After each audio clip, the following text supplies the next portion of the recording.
And I will first like to talk about our moderator for the session, Deben Moza, Senior Executive Director, Head of Project Management Services, Knight Frank India. He has over 2 decades of professional experience in architecture, construction, project management, and corporate relocations. He has successfully delivered projects across multiple sectors that include hospitality, residential, commercial, retail, and holds key proficiency in project management, construction management, and architecture, and workplace strategy. That is our moderator for the moment, and now I'll be talking about our speakers in alphabetical order. We have today joining us over here Praveen Thampi, Ministry of Light. He has, over the years, conceptualized and designed the lighting for several world-renowned monuments, heritage structures, IT campuses, and has won several international lighting design awards for his work. He's also the driving force at the Ministry of Light. We also have Priya Daniel with us over here, Principal 5-Scale Design, Singapore. She's an architect, artist, and green building professional with more than 15 years of experience in the industry. Having worked in the UAE, India, UK, and Singapore, she brings with her several years of expertise in major projects globally. We also have architect Rajendra Kumar, who's an architect, urbanist, local ambassador of the Royal Institute of British Architects, RIBA, UK. He's an architect, curator, and author with over 20 years of experience. He's also a professor and director of architecture and design at Lovely Professional University, India. He's a member of the International Society of City and Regional Planners, Netherlands Council of Tall Buildings and Urban Habitat, CTBUH, USA. He has been an advisory member of various think tanks of national and international importance as well. We also have Smitha Tiwari, founder of Articlad. Smitha Tiwari's extensive experience in the architectural industry and customer-centric approach has led her to establish her own company, Articlad, that offers a panoramic range of interior cladding products. We also have Vaishali Shankar Mangal Vedkar, partner SJK Architects. Vaishali has more than 2 decades of experience with SJK Architects and comes with an enriched experience and expertise across several sectors from education to commercial offices and hospitality. Her greatest strength is in forging strong collaborations between clients, team at SJK Architects and consultants. Ladies and gentlemen, I will request all of you to kindly appreciate the presence of this interesting and very knowledgeable panel over here as I pass it over to you, sir. Thank you. Take it forward kindly, please, from here. Good afternoon, everyone. Very inspired by Mr. Batra's speech. Today I promised myself I'll sleep for 8 hours. And I don't know if I'm kind, but I'll start working on that. The biggest challenge for a moderator is to moderate a panel discussion just after lunch. And I'll try my best to keep you awake. Sir, I think there is an echo, sir. Sir, here. There's an echo. You can mute one of the mic because there is an echo. This is not in my control. He's controlling. No, because he okay. Has you have 2 mics. I just have 1. All right. Is it okay now?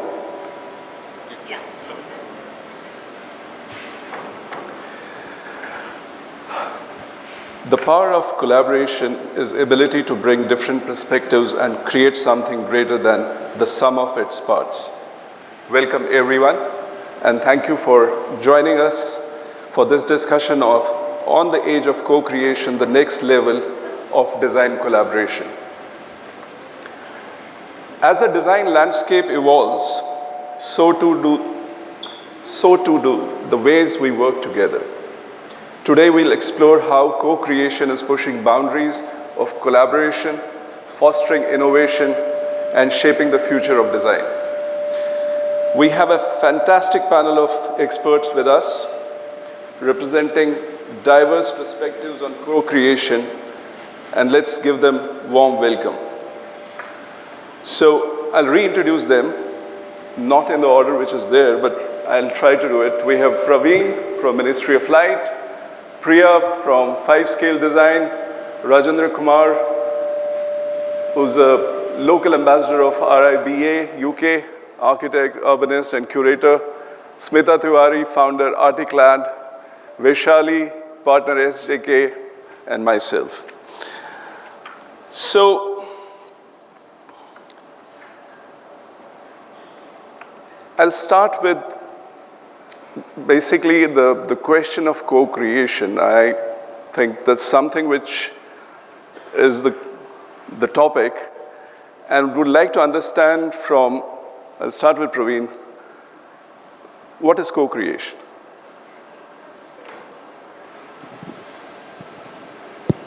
Yeah. Hello, everyone. So, co-creation is something where you have consultants or experts from multiple disciplines who come together and work on a project and make it one of the most fabulous projects that it can be. And in my opinion, co-creation requires, especially the lead designers, the architects, to be more open-minded, and they should have the kind of capability to understand that there are different disciplines which are available, and each of those disciplines need to be given special attention so that the space can be really co-created.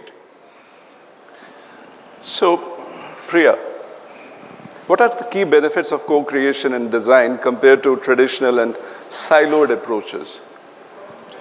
Hi everyone, it's good to be here and of course discuss this very relevant topic of co-creation and collaboration. So the benefits, of course, are very evident, and when we co-create and we collaborate, we have projects that are definitely meeting timelines that are even before schedule. Of course, time efficiency, you can minimize errors by, tracking various roadblocks.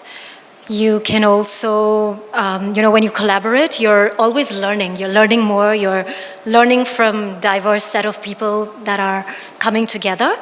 And I would say a big plus point about co-creation is also, in the end, you deliver something or bring a result which is innovative and sustainable and meeting the needs of everybody involved, especially the end user. Examples, you work in multiple countries, so how different is it? So working like in Singapore or in Bali or in Indonesia or any other country, how different the approach is when it comes to co-creation? Different? I mean, of course, it's amazing in some countries. Sometimes it's challenging because, especially when we use things like technology to collaborate. Right. Sometimes we're using different kind of softwares. We're working remotely, so we need, we need a little more seamless workflows from people working at different areas. But the thing is, sometimes the tools of technology where, require a little more training on some areas, and some people don't have that training. Sometimes we feel a little bit challenged on that. But otherwise, it's been amazing, especially in India, because when we collaborate on projects in India, we need, because we're working remotely sometimes, and of course, we do have a team set up here, but it's amazing. People are on ground. People are, giving us the information we require. We have the relevant stakeholders involved. So there are different challenges and advantages, but different experiences in Is there a different cultural countries. barrier in terms of when, if you find it challenging when it comes to different cultures? I would say yes and no, because sometimes in India, I do feel people haven't moved to AI too much, which we end up using a lot in Singapore for, even for project management, not just for design or, getting concepts or brainstorming. It's the whole project cycle. So in India, I think people are not too open to start that immediately because it's an investment. It's, sometimes the budgets don't meet it. But in Singapore, I think people do recognize the advantages, even though it's a higher investment, but in the long run. So I feel like timelines are sometimes met faster I think a major difference in, when we co-create together with different parties involved, in Singapore, I always find contractors chasing me, like, give me this, give me that, and in India it's the other way around sometimes, but it's also like, it works both ways, it's fine. Yeah. Now, coming to Rajendra, in terms of who do you think are the stakeholders in co-creation? Well, but before that, I would like to also take the question, what is co-creation? Yeah. When 2 decades back, when we were in the beginning of our career, there was a term called participatory architecture. So there was a lot of brainstorming about it.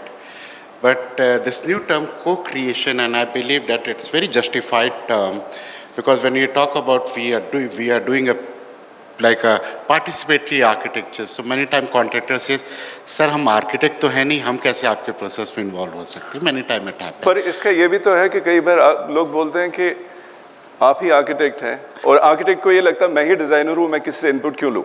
No, but that's not what I'm saying. This participatory architecture is actually a kind of answer of quote unquote the ego of architecture, his or her own signature architecture.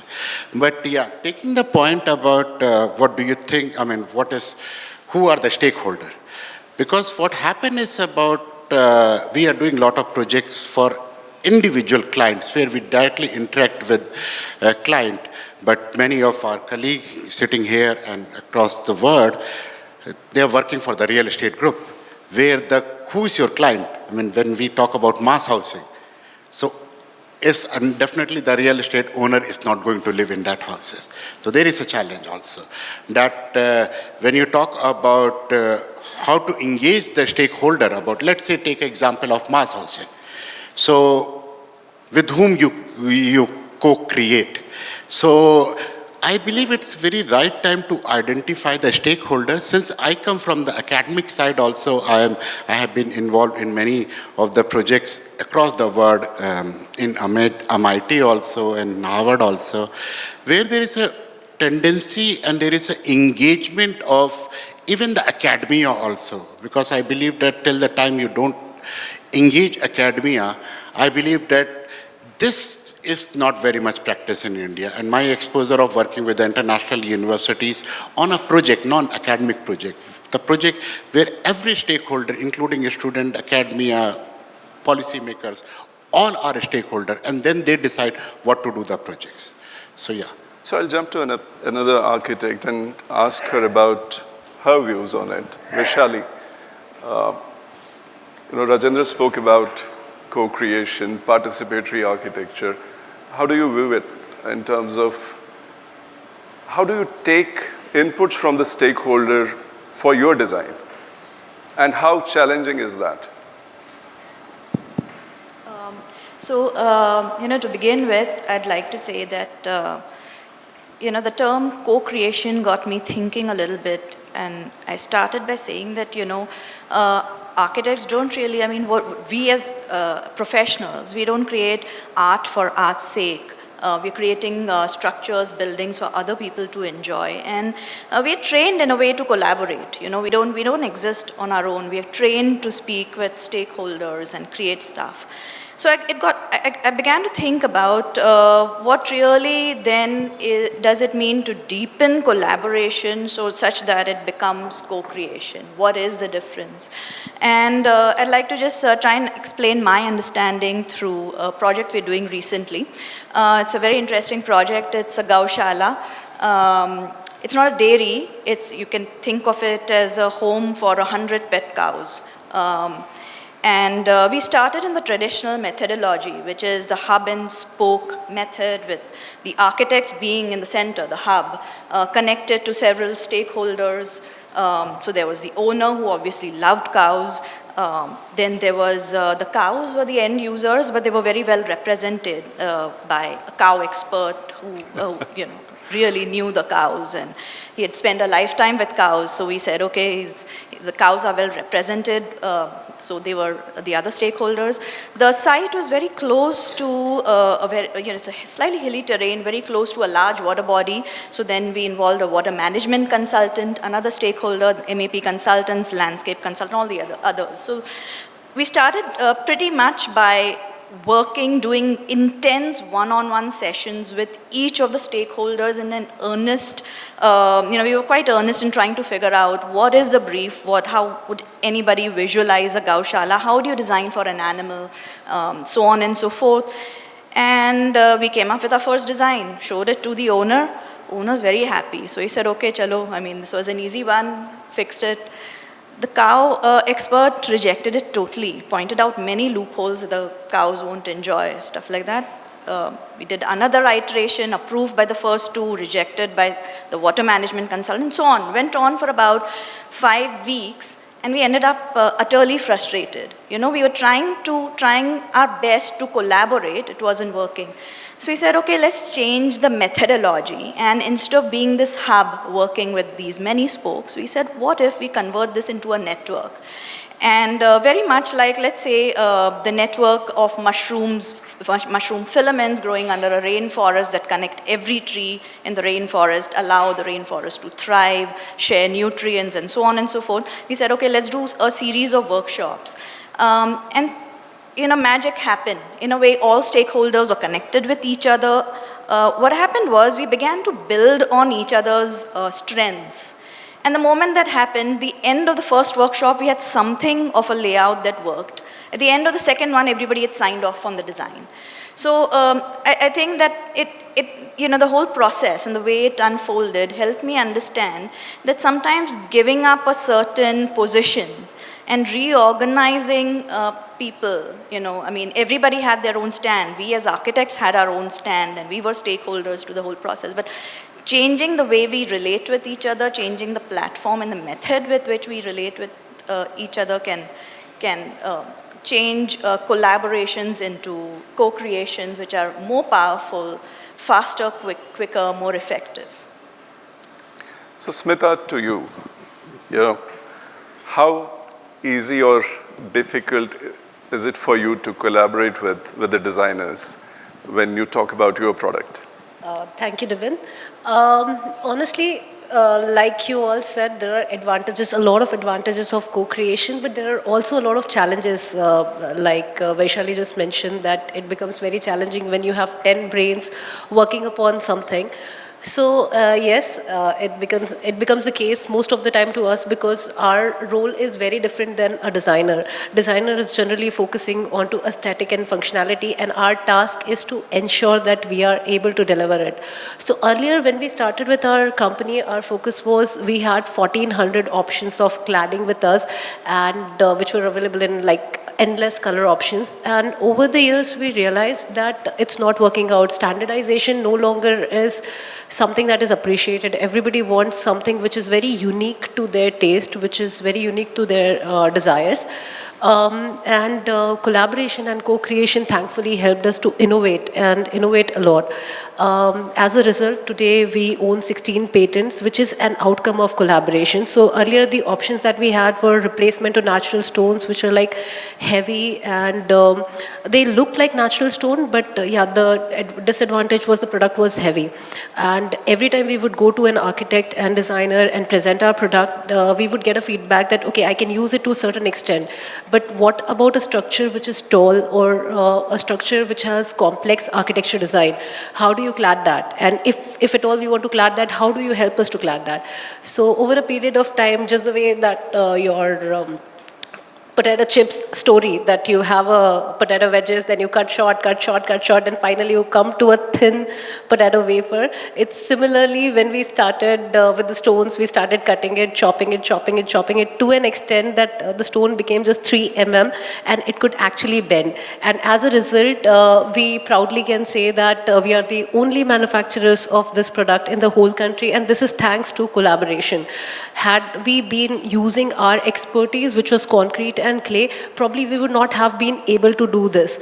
So this is one of the example. Actually, there are endless examples of how collaboration and co-creation has helped us as a company to innovate and to innovate to another level. Like today, we are the youngest company in the country which is in this domain, and we are doing a lot more than a lot of established company because yes, open communication, which is a key to collaboration, open to inputs, which is another very, very important part of collaboration, and like Priya mentioned just now, which is use of AI and automation, the technology in co-creation, that has helped us a lot. Thank you.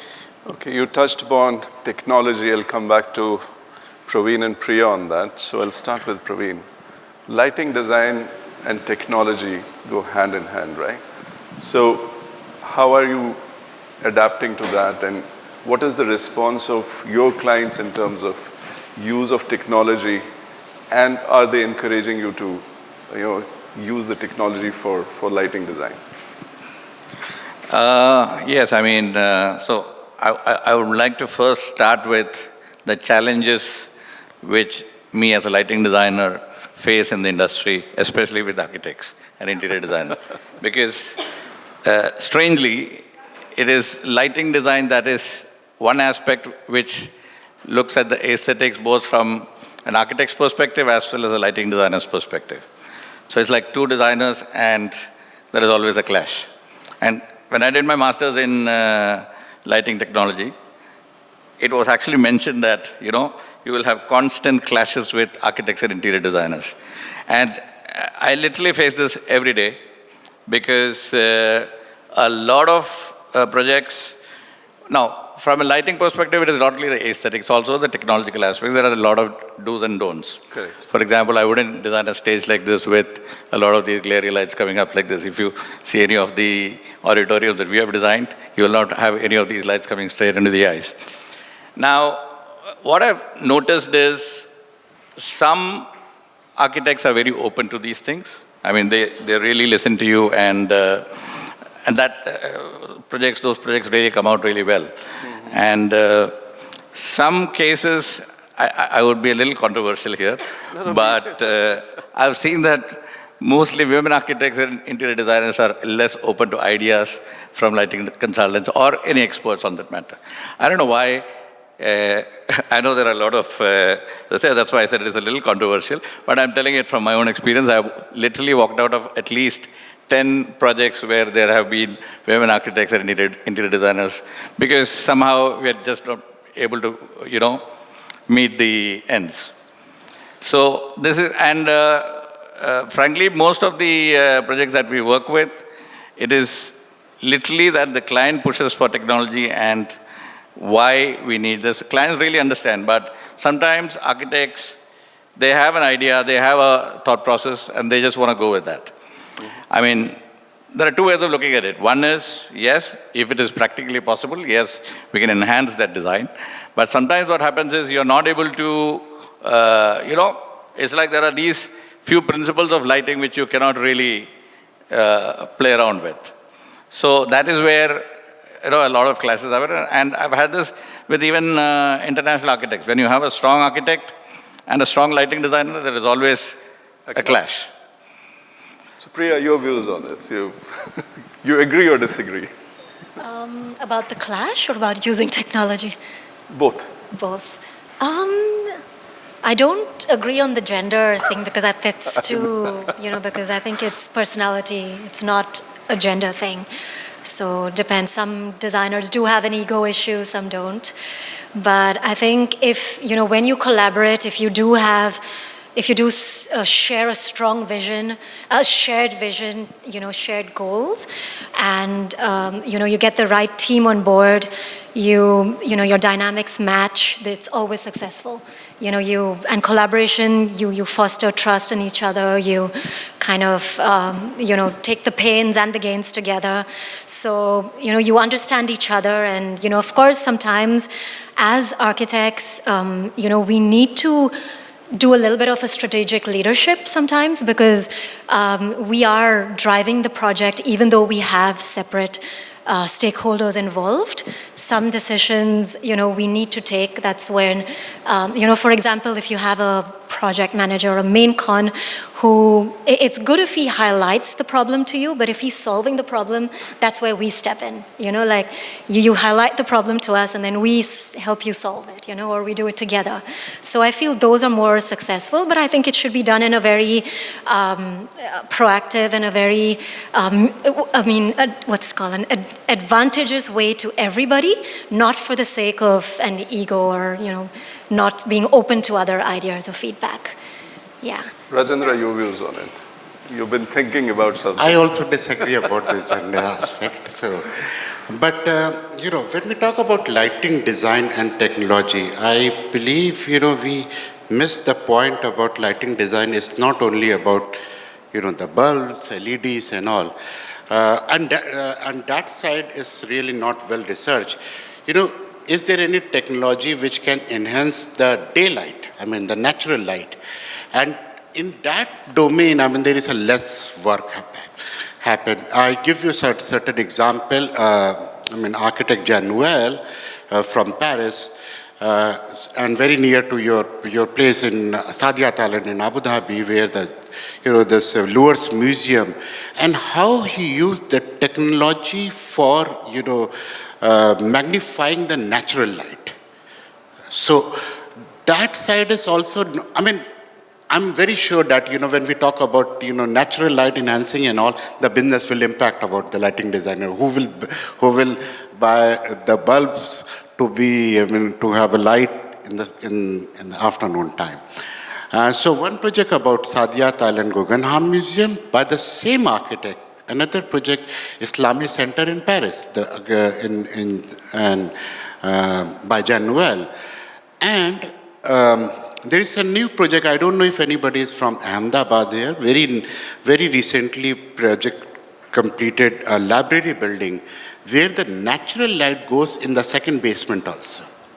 So that's a design. So whenever we talk about lighting, we always think about these light, but why don't we talk about natural light also? And natural light can also enhance, the technology can also be used for enhancing the natural light.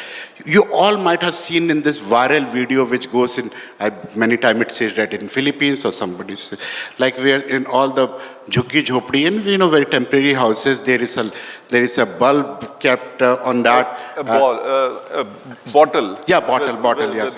Sorry, bulb. Bulb made of bottle with some radium element, and the light goes, and it is a natural light. So that side is really, I think, we need to work on. This lighting design and technology should be a plan B, or it should be a plan A. I believe that, utilizing the maximum opportunity of natural light, the use of technology need to work on more. But don't you think, this use of natural light, you go to Chandigarh, Corbusier used light wells, and on the assembly has created that Tower of Shadow. Tower of Shadow, right? So it's always been there, but it has nothing to do with the lighting consultant. It's more of an architectural vision in terms of getting natural light in. So what I believe that's where the collaboration comes into play, where you give a direction to a lighting consultant. This is where I want natural light to come in. That's my part. You do that, because his focus would be on artificial lighting. Correct me if I'm wrong, right? I absolutely agree with you. I'll just take your point. I studied from Chandigarh, so the place where you talk about the Tower of Shadow and Corbusier philosophies about the lowers and all those things, yes, it's absolutely good. But what happened is that in my house itself, I, put all the curtain and then I switch on the light, because the window has a reflection on my TV. So for watching the TV, even in a broad daylight, I have to, put the curtain on. So yes, but I'm not saying that there is no need of lighting designer, sir. Nahi, aisa koi mera intention nahi hai. But I'm also saying there is when I gave an example about Louvre's Museum by Jean Nouvel in Saadiyat Island, or Islamic Museum also, there is also use of technology. The the Tower of Shadow of Corbusier, what you're saying, it's like a natural design. But there is a use of technology for enhancing the potentiality of natural light. That's what I meant. Right. So, I mean, when we design spaces... Another controversial statement? No, it's nothing controversial now. But when we design spaces, so slowly, even the lighting design is evolving. Like I started with the lighting design, then got into technology with lighting management systems. Now we even specify the motorized blinds, because if you have to maximize the amount of natural daylight coming in, you have to integrate the whole system. For example, if I use a daylight sensor, and if I'm able to dim down the lights, but if you manually bring down the blinds, you're not utilizing the technology. All of the energy saving that is supposed to happen with the natural daylight coming in is getting obstructed because you have manually brought down the blinds. And if you see, 90% of the offices across all over India and all over the world with great glazing and amazing amount of daylight coming in. If you do not have the right kind of motorized blinds with the right kind of so we use something called as luminance sensors, which are stuck onto the glass. And these, when you have direct sunlight coming in, and when you have the direct rays of sunlight, these blinds automatically move up and move down based on those. So 80% of the time, you have the blinds fully up. So on the east side, you have the blinds down, and as the sun rises, they keep going up. And on the west side, post 2 p.m., they start going down. And even if you have maybe a reflected glare coming from a neighboring glazed building, then that is also taken care by the luminance sensors. And these are integrated with the lighting management system so that you have an overall integrated system that works well, and that's much more sustainable. So we're not limiting ourselves to just lighting. It's also a lot of technology where we do lighting management systems, which are now also getting integrated through IoT into conference room management and all of those. So it's not just limited to lighting. So we ourselves are co-creating within this thing. And I also do a lot of other aspects in terms of co-creation of products. For example, I noticed in the industry that people who are designing luminaires are not actually lighting designers. They're technology designers.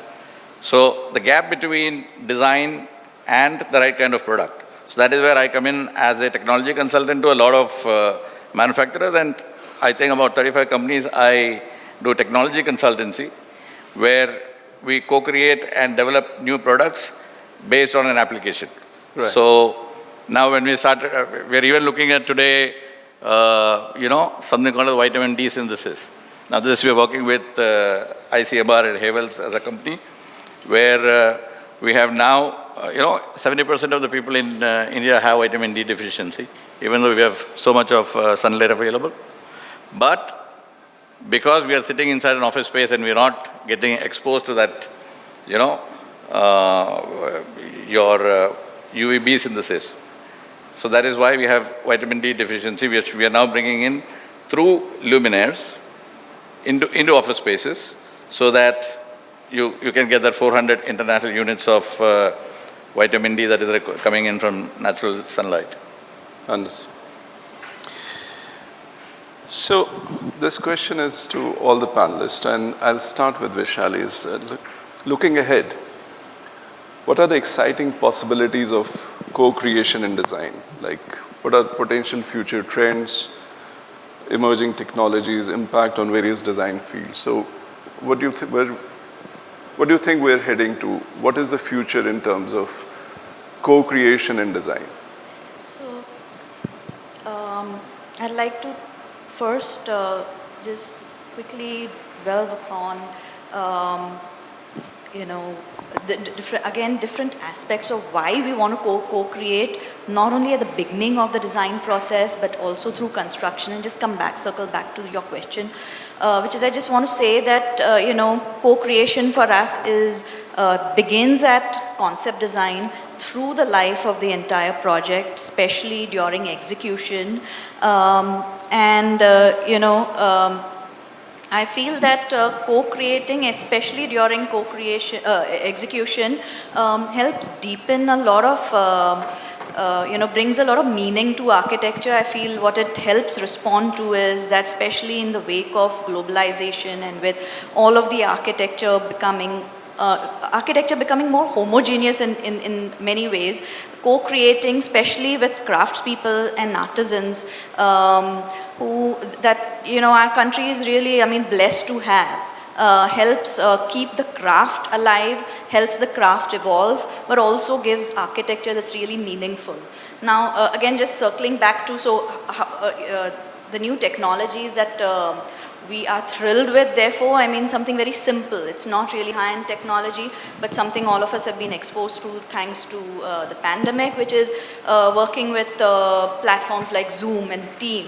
And what that does for us, because a lot of our projects are in tier 2, tier 3 cities spread pan-India, where it's not easy to travel on a regular basis. And so in a way, these platforms helps us co-create a lot quicker and better with these artisans. So that is one that I feel is great to have as an add-on in terms of promoting co-creation. But the other one that I feel very excited about is the possibility of using AI and other softwares to evaluate passive design as we are designing our structures. That frees us and leaves us to explore creativity, and the computation sort of happens on the side. So you spoke about collaboration with local artisans. I have a friend who's very passionate about circular design. So let me, get that, because that's a larger co-creation. You're involving not only consultants, but also artisans and local products. So is that the future? Because Mr. Batra spoke about sustainability. And that's, every conference we talk about this. So circular design is something which is the core or heart of the co-creation. So do you see that, being adapted by various architects?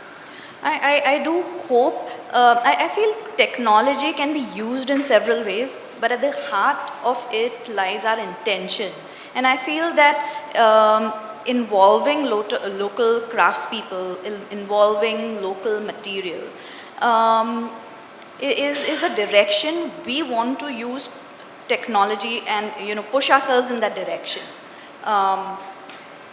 And I would say that it's not just when I say craftspeople, I mean just to give you an example, this was a project that Praveen and I were just talking about through lunch. There's a project that we've done at Kandivli. It's a design studio for Mahindra and Mahindra. And, because of the robust brand imagery that Mahindra has, we wanted to use metals. We as architects had a vision, of course. We wanted to move in a certain direction. But we worked with local metal fabricators out of Kumbharwada. Mumbai as a city, because of the mills, the dockyards, the railways, had a lot of, a thriving slew of suppliers and fabricators, which is now a dying trade. But it is these people that we worked with. It was complete and total co-creation, I would say, between us, the structural engineer, and these fabricators to create these. There is this screen that is about 5 meters tall.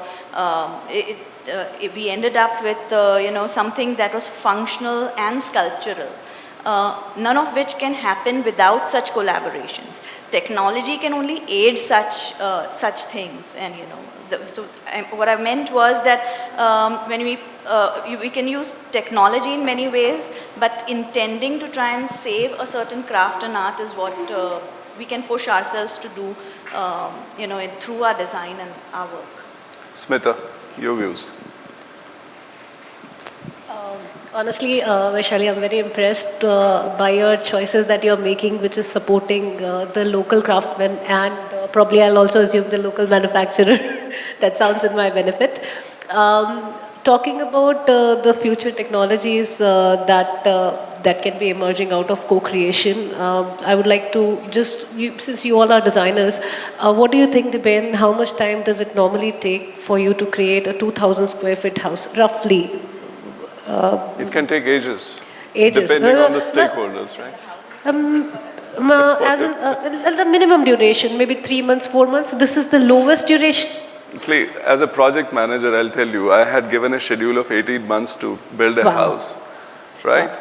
It took 4.5 years. Oh my God, that's a So, lot of time. It's a very bad example to quote, but any other building where, there is a clarity in scope and, openness in terms of accepting the idea, I think that's... I mean, still, even if it's a very clear, specific idea for creating a 2,000 square feet structure, let's call it a structure, the minimum time after the plinth is ready should be at least 3 to 4 months? That's right. Minimum? Yeah. What if I tell you that this is possible in just 24 hours? You can actually create the structure and spend rest of the time designing the structure, doing the interiors, etc. Isn't it mind-boggling? That's what technology does. So we are talking about technologies like 3D printed concrete. I'm sure most of you must be aware of this technology, but when 3D printed technology is mixed with 3D printed concrete, I'm talking about a 3D printed concrete. So you give me an AutoCAD design, feed it in the system, and will give you the structure ready in 24 hours. That's what co-creation and the technology, when go hand in hand, can do. Not just this, there are multiple other concepts which, when two experts they come together, can create, like we are working on a concept called water absorbing concrete. Now, as a subject matter expert, we might know what concrete is, how we can make a concrete which can absorb water. But when we sit with experts like designers or somebody who's technically, who knows, maybe somebody who can actually guide us with plumbing of how you can actually channelize that water. I think it's a wonderful technology. What all issues we might have faced today while coming to the venue of water logging can definitely be resolved, because it's a technology. You pour concrete on the streets, on the roads. That concrete can absorb water. That water can be further channelized. So I think co-creation and collaboration, when mixed with technology, can go really well. It can change the game completely, and it can reduce the timeline, and can definitely bring in a lot of innovative things. Thank you. Rajendra. The question is very difficult, but answer is not. I always think about, you should respect each other expertise. Let's not, put our feet in somebody else's shoes, because whatever, the craftsman can do, that architect will never think of, will never be able to. So we get inspired, we do ekla chalo, but there's always a saying that main akela chala, karwa banta gaya. So we need to create a karwa. I'll give you a small example about one project which we were doing in Yekaterinburg in Russia. And that was a very unique, a problem. It was like a housing, a new township very close to outskirts of Yekaterinburg in city. And you know what was the very unique problem? The unique problem was that there were a lot of youngsters, like our Gurgaon or, maybe Powai, where there is a youngsters like 20, 25 year of age. They were started living there. And in Russia, the people get married early. Not like a Europe where 30 plus, so 20, 25-year-old couples. And there was a traffic jam of baby prams. Because baby pram, that was a very new terminology which we heard, that traffic jam because of baby prams, because every time the kids goes in the evening or afternoon, wherever after school. And then we involved academia, the research that, in fact, the client involved academia, and they realized that the child of that region, the toddlers, they are afraid of going to park. Because when they go to park, they cross the pedestrian, and because of the traffic, the traffic and sound, they don't feel, very comfortable. So that's what. So here, this is the example of involving academia, technology, and I'm very sure that, there's a lot of technology, and there's also, there is, as Smita mentioned about Zoom has made the word very, very small, but at the same time, there is also a drawback. There's enough of information, unverified information, which floats on the YouTube or anywhere, and we get inspired. For God's sake, we should understand that concrete has a certain material property. I mean, there is a minimum amount or let's say maximum amount of water which it can it can soak. It's next to impossible to have that kind of, I'm not saying it's impossible, I'm just saying, it's very, very difficult to have that kind of a concrete where it can soak the water. Because then it's not a concrete, so that's also the drawback, a lot of unverified information. And we as Ekla Chalo leader, I believe that we should really be in the position of verifying what is right, what is wrong, who is right, who is wrong, who to follow, whom not to follow. Thank you. Smita, you want to say something? Definitely want to add a lot of things.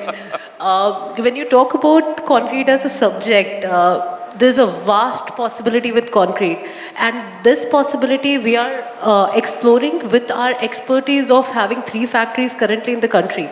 So the concrete that we are talking about is no longer a structural material. It is something, if you infuse it with right things, and when I tell you the right things, I think we got just 7. Then it's not concrete, ma'am.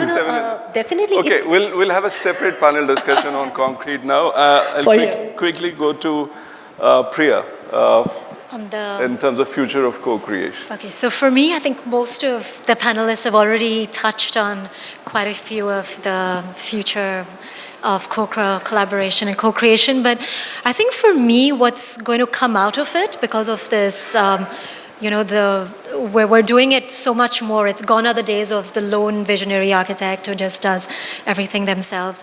But I feel like now it's definitely going to go towards user-centric. Like with all the AI stuff that we have involved, we can study a lot of data, user preferences. We can do post-testing after. It's not just about design and construction. It's even how people enjoy your spaces and building after. So I feel like everything is, because of this, co-creation, we're going to focus more on human-centric end-user design, which actually is a successful design in the end of it, right? If the end users are happy, it shows the success of a project. And of course, I also believe in like prefabricated buildings and things that are, definitely going to fasten construction.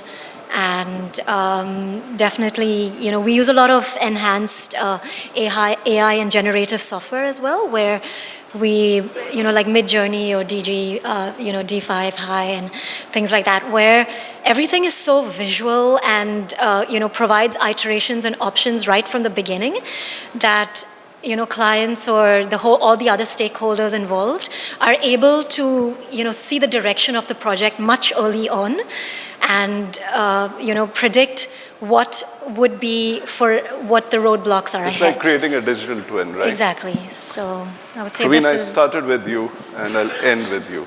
Okay. I think the future of co-creation is, of course, bright. But like I said, especially architects and interior designers need to understand that co-creation means you need to be open. There will be ideas which are, a simple example again, she mentioned about the Mahindra project, which I was working as a lighting consultant. I walked out of that project because the way they envisaged the whole space and the way I envisaged the whole space was totally different. I had a brief from the client as well, but somehow, I'm not blaming them because when she was just speaking about it, they had a different vision on that project. Now, I envisaged the space very differently because it was a car, it had a car showroom and a display of car as well. So the space which I envisaged was very different from what they envisaged. Maybe things could have worked out, but it didn't. So what I'm saying is, when there are subject experts, and if you're part of the project, use them, and then co-creation works very well. Thank you so much. Now questions to audience. If anybody has questions for our panelists, please feel free to ask. Yes, please.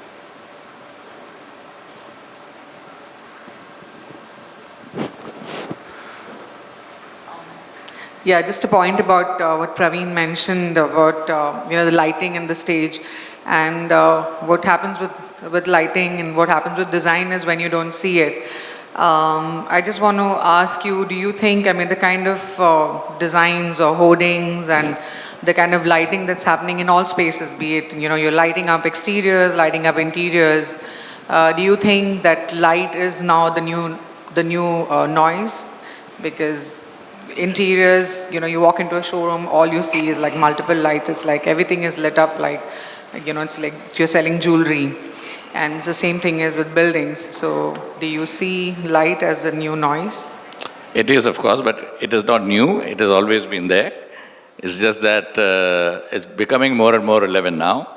And now there is a variety of lighting available for all kinds of spaces and applications. And yes, I would say light is one of the very key parameters in interior space or exterior spaces. When we do facade lighting of buildings, for example, the way an architect envisages the building is based on how it looks during the daytime. We envisage it from how it's going to look in the nighttime. Now, most great architects I have seen give us an open hand in doing how the building is going to look in the night. It need not be the classical way of illuminating the building the way the architecture is to be highlighted. You can change the overall architecture we call it nighttime architecture. So, like I said, lighting, of course, plays a major role both in all kinds of spaces, even landscape lighting, facade lighting, interior spaces, everywhere. Any other questions? Yes, please. In fact, I had a experience. I worked with Lucent on illumination of Golden Temple and walled city of Jaipur. My whole concept of lighting design changed when we did that project. And you're absolutely right. How building would look during different times of day is something which a lighting consultant can, yes, please. So, hi, my question is for you, Smita. In regards to the technology that you're talking about, as architects, we are very happy to adopt it. I have a question on the durability and the longevity of your 3D printing for concrete. So we work as a firm, we work from the range from mud architecture to conventional brick architecture to concrete into our residences and buildings. Very, very looking forward to the next step. I know it's an ever-evolving thing. Where have we reached in India now? Thank you so much. When you talk about longevity of, if I've got your question correctly, is it about the 3D printed concrete? Yes. Yeah. So the technology is honestly very, very new. There are a couple of projects that has been done in India with a couple of agencies based out of Chennai. This is through one of the IIT IIM's guys who have developed this technology. We are exploring this technology. As of now, the experience, the first-hand experience that we have seen abroad, the product is being tested, the technology, the concrete. Basically, concrete is all about concrete mixes. What kind of concrete mix you are making for what kind of structures. So when you talk about this, this has been tested in the laboratory, a small a small model has been tested in a laboratory which has been artificially aged for 50 years to 300 years. So I am very optimistic that definitely this technology will be strong enough, because concrete as a subject, it's just the pouring technology is different.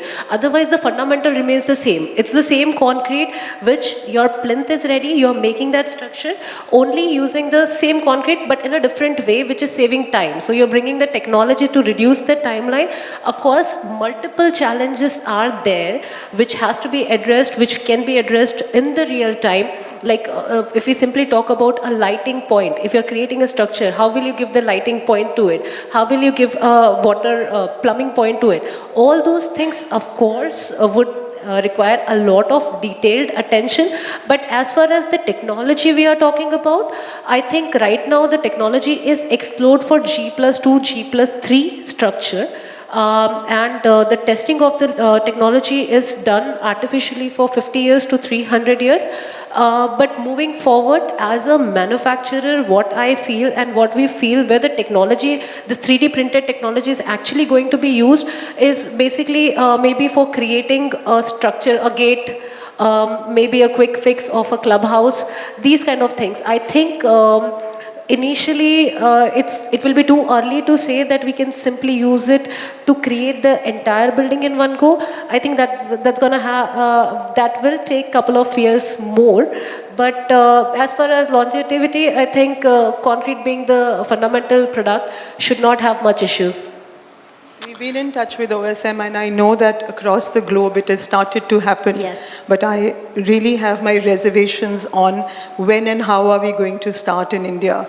So this is for the organizers. If there is a question which needs to be addressed today, is actually how is this going to really go in India? Because I think our biggest pain point in India for construction is construction, not so much designing anymore. Right. No, I agree with you, and I'll urge Sapna and Tripti to have a separate conference on that. If you have further questions, you can ask. Can I just put one point about this 3D and, this prefabricated architecture? Please, architecture is not a fast food. I mean, let's not go on to fast food mode. I mean, still, we love the traditional food. Yes, it saves the time, definitely. Technologically also it might be good, but where is the soul? So I still believe, let it take its own time. Everything has a natural time. I'm not saying not like a 18-month becomes 4 year, but definitely, if we go on a fast mode, then it will be something, I have a reservation about this kind of a fast food culture in architecture. No, so if you don't mind me wanting to comment on this, I do not really think of fast food culture in architecture, if that simile is to be explored, to be wrong. The world moves fast, really moves fast. We at our end tend to slack down a bit because we kind of get caught into this little well of should a conventional way of doing thing be challenged. Now here we do, as I said, we do projects which are extremely artisan based. So we do take our design to the next level of collaboration, and that's what I'm talking about, our own firm. But having said that, 30 years in this business, I've realized that the biggest pain point in architecture across the globe, especially India, is the construction techniques. And also a little much more of a non-educated sector really invested into it in construction techniques. Here I do not mean artisans at all. So I do feel that if we can go beyond that thought process and try to embrace it and also encourage people who are doing it. My question to her primarily was this, that I do not believe we can do it now. But I've seen things and we are ready to take it over. I have a young son who's joined us in architecture coming from Cornell, specializes in and loves the prefabricated idea. So it's given us a lot of awareness of it. So we are actually very, very seriously waiting for the next turn to come in. Having said that, I will never give up mud architecture. Great. I would like to, sorry. I would like to back that up because I think that's what we need overall. We need to be open for inputs. We need to be open for new ideas. Otherwise, this can we have structures all across Bombay, all across the country, which is standstill. This is still moving on. So if one process of it can be expedited, why not?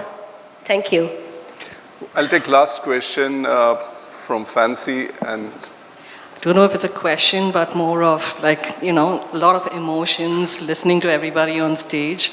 And also to come back to this point of co-creation, just from my experience of 32 years of doing this in the corporate real estate field, because there you're actually co-creating with so many different functions. And I know Deben because he was a project manager on many of our jobs. Then there is the end user, then there's a lighting consultant, there's an AV consultant, there's a then there's the acoustic consultant, then there's a kitchen consultant, and you need to speak to so many of them, right? And then really nice story on the Gaushala and collaborating with the cows. But I think the best way, the best result that we've ever got was when we were able to listen to every one of them in the room, being kind, being respectful, and that gives you the bigger result.